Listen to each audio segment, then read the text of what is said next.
Good evening and welcome to Bizworld.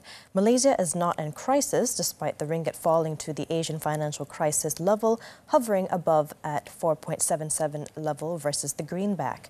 Bank Negara Governor Dato Abdul Rashid Abdul Ghaffur said the ringgit is very much influenced by global developments with a strong US dollar and not reflective of the country's strong fundamentals. The depression in ringgit is not unique to Malaysia alone. In fact, almost all currency in the world depreciated against the US dollar, especially emerging market, including Malaysia. But what I want to highlight is that although we have touched the AFC level, we are not in a crisis. It's different from what we had experienced in the past during the AFC. From Bank Negara perspective, we are in the market, our presence in the market is there to ensure that ringgit continue to adjust in an orderly manner, and also this also allow businesses to facilitate business as well. And we will do whatever necessary, and we have a number of measures, market measures, that we can deploy if needs be. He was met on the sidelines of the Joint Committee on Climate Change Journey to Zero conference. In terms of economy performance, the governor said the Department of Statistics has released the advance estimate for the third quarter at 3.3% growth, better than the second quarter growth of 2.9%. The country has a strong banking system with healthy access to support the economic growth, while the external sector is also very strong with current account surplus.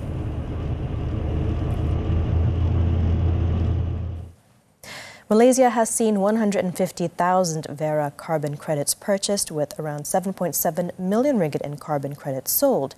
Natural Resources Minister Nick Nazmi said the voluntary carbon markets, VCM, could support funding for projects and solutions to reduce, remove or avoid GHG emissions. I urge all companies and financial institutions to consider participating in the VCM, as it allows them to offset their carbon emission footprint and meet their voluntary climate goals. He added that Bursa Malaysia last year launched the Bursa Carbon Exchange, BCX, with the aim to support the burgeoning activity in the VCM. The carbon exchange provides the platform for buyers and suppliers to transact high-quality carbon credits at transparent prices and helps the country in meeting its commitment to achieve the net zero greenhouse gas emissions by 2050. Now, the Securities Commission, SC, is working on the next iteration of the Sustainable and Responsible Investment Taxonomy, SRI taxonomy, that will provide greater guidance to the industry. Its chairman, Datuk Sri Awang Adik Hussein, said SC had introduced the principles-based SRI taxonomy for the local capital market at the end of last year. As sustainable investments continue to grow, a more systematic classification system is also needed to facilitate comparability and their alignment with environment, social and sustainability goals. The SRI taxonomy provides guiding principles on the classification of economic activities to support sustainable investments. Since the framework was introduced in 2014, almost 21 billion ringgit of SRI sukuk has been issued, with more than 20% raised to finance renewable energy projects.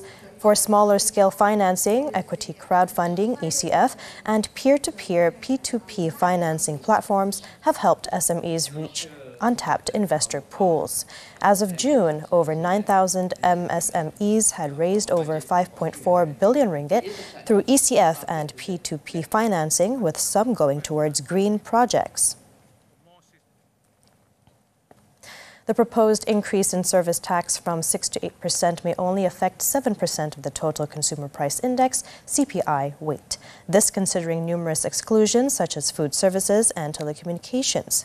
According to CGS-CIMB, the tax increase may only boost the annual CPI by 10 basis points in 2024, maintaining the projection for 2023 at 2.8% and 2.5% for next year. The lower than expected CPI in September was due to a decrease in food and transportation costs. However, core CPI growth remained steady at 2.5%, with a general decrease in food prices except for rice.